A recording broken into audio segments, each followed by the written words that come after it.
Hi friends, welcome back to my channel hello SR kitchen. ఈరోజు మన recipe వచ్చేసి చుక్కకూర చికెన్. వేడి అన్నంలోకి అదిరిపోయే రెసిపీ. మామూలుగా చికెన్ తింటూ తింటూ బోర్ కొడుతుంటే ఒకసారి ఈ చుక్కకూరతో ఇలా చికెన్ చేసి చూడండి, అద్భుతంగా ఉంటుంది.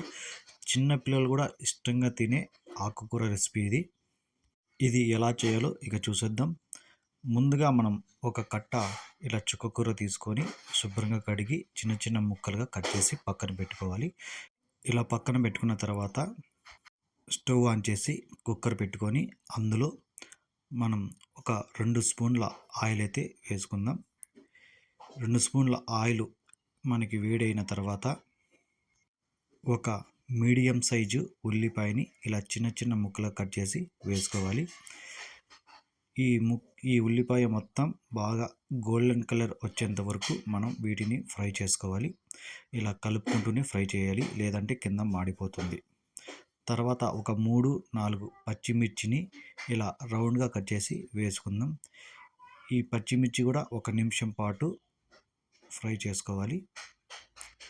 తర్వాత 1 లేదా 2 రెమ్మల కరివేపాకు వేసుకొని ఇది కూడా ఒక 10 సెకండ్ల వరకు కలిపి ఫ్రై చేసుకుందాం. తర్వాత 1-1.5 స్పూను అల్లం వెల్లుల్లి పేస్ట్ని అయితే వేయాలి. ఈ అల్లం వెల్లుల్లి పేస్ట్ నేను ఇంట్లోనే రెడీ చేసుకున్నాను. మీరు కూడా ఇంట్లోనే రెడీ చేసుకోండి, మంచి టేస్ట్గా ఉంటుంది.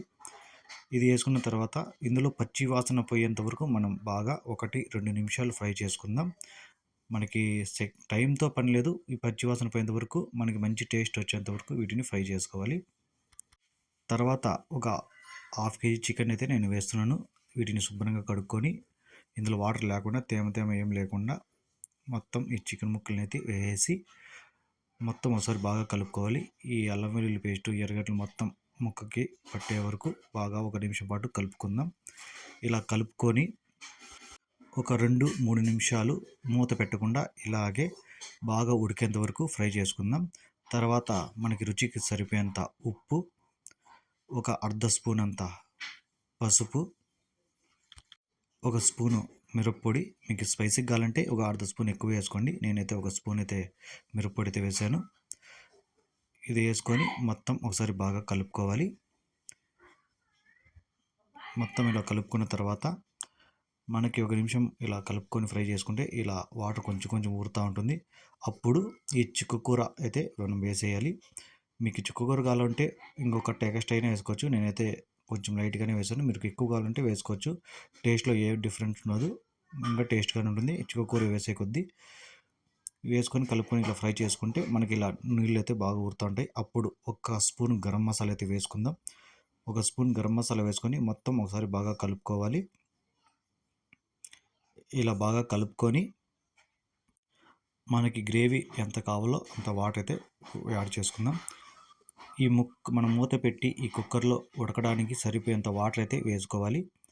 నేనైతే ఎక్కువ వేయలేదు, నేనైతే 1.5 గ్లాస్ అయితే వేసాను. మీకు ఎంత గ్రేవీ కావాలో అంత వాటర్ అయితే వేసుకుందాం.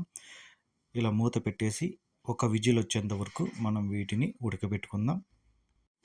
ముక్క మనకి మెత్తగా అయ్యే వరకు మనం విజిల్ పెట్టుకుందాం. నేనైతే ఒక విజిల్కి అయితే ఉడికిపోయింది. మీకు కావాలనుకుంటే ఇంకో విజిల్ పెట్టుకోండి. నాకైతే ఒక విజిల్కి అయితే ముక్క అయితే సాఫ్ట్గా ఉడికిపోయింది. తర్వాత మనం కొత్తిమీర పైన అట్లా కొంచెం చల్లుకొని ఇక స్టవ్ ఆఫ్ చేసి దించేద్దాం. ఇలా కొత్తిమీర వేసుకున్న ఒక 5-10 నిమిషాలు అలాగే పెట్టేసి తర్వాత అయితే మనం సర్వ్ చేసుకుందాం. ఇది వచ్చి మనకైతే ఇక రెడీ అయిపోయింది చుక్కకూర చికెన్. ఇలా వేడి అన్నంలోకి అయితే మంచిగా టేస్ట్గా ఉంటుంది. ఒకసారి మీరు ట్రై చేయండి, చిన్న పిల్లలకు కూడా ఇష్టంగా తింటారు. ఈ రెసిపీ కానీ మీకు నచ్చినట్లయితే మీరు ఒకసారి ట్రై చేయండి. నా ఛానల్ని లైక్ చేయండి, షేర్ చేయండి, ప్లీజ్ సబ్స్క్రైబ్ చేసుకోండి. Thank you.